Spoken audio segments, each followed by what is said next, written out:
Well, good afternoon, everyone. It's so nice to see everybody for our inclusive nutrition team meeting. Hey. Hey. Hello. Hi. So how have you all been staying healthy at home? My pantry tip is staying hydrated and drinking more water. I know it's tempting to drink sodas, Gatorades, and other sugary drinks, but water is your best go-to. It's recommended to drink 2 or more bottles of water every day. But honestly, any amount of water you get in your system is better for you than anything. So the number one thing that I have to consider with my pantry tip is the fact that I'm a type 1 diabetic. So I always need a source of fast-acting sugar on hand in case I have low blood sugar. So the way that I do that, and my source of sugar of choice, is orange juice. So orange juice is going to have that fast-acting glucose that I need in an emergency, and it's also going to have some added benefits like vitamin C that help with your immunity. Now, as far as snacking, my snack of choice is usually mozzarella cheese. So mozzarella cheese is low in carbs, which is great for me as a diabetic. It's also going to have some protein. However, you do need to be careful with cheese because it does have a fair amount of saturated fat.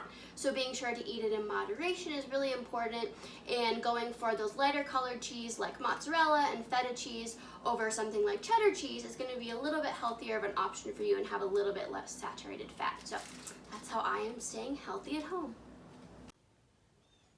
So some of the staples that I like to have in my house, especially for breakfast, is I like to make egg scrambles. You can really put anything that you've got in your fridge. I like to use ham and cheddar cheese, a little bit of salt and pepper, but you can put spinach, peppers, onions, really anything that you've got in your fridge.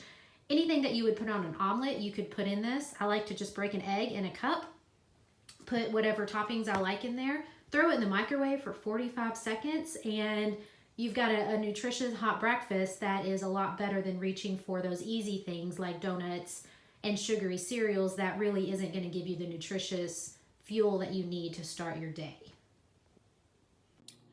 So as someone who really enjoys having fruits and vegetables, but also wants to follow the recommendations to limit my number of trips to the grocery store, something I've found to be very helpful is frozen produce. So this includes purchasing frozen fruits and vegetables at the grocery store, but also I do enjoy having fresh produce.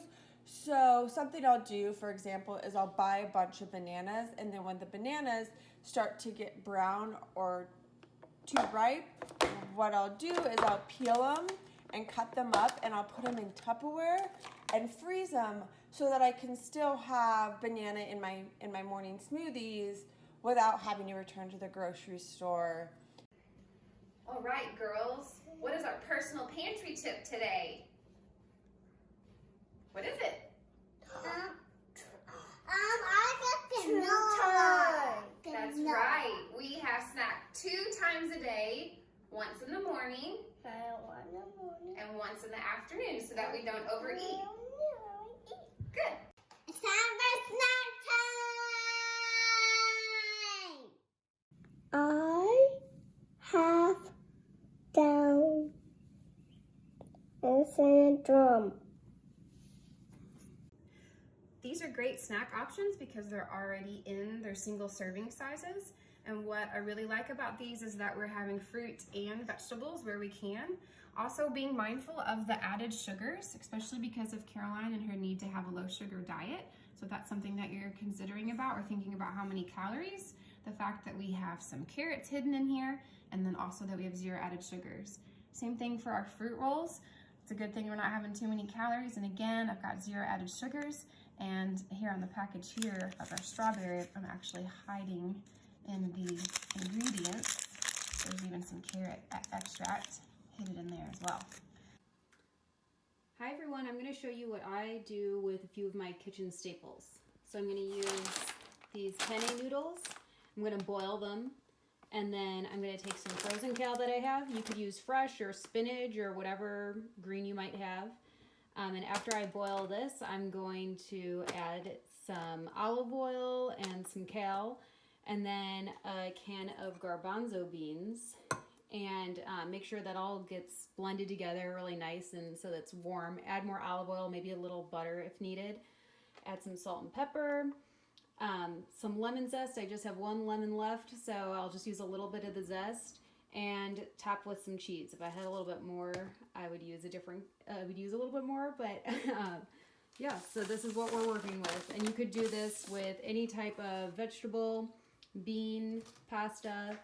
So yeah, hopefully it's delicious. Wow, those are all really great tips and resources for ways that everybody can stay Healthy at home. home.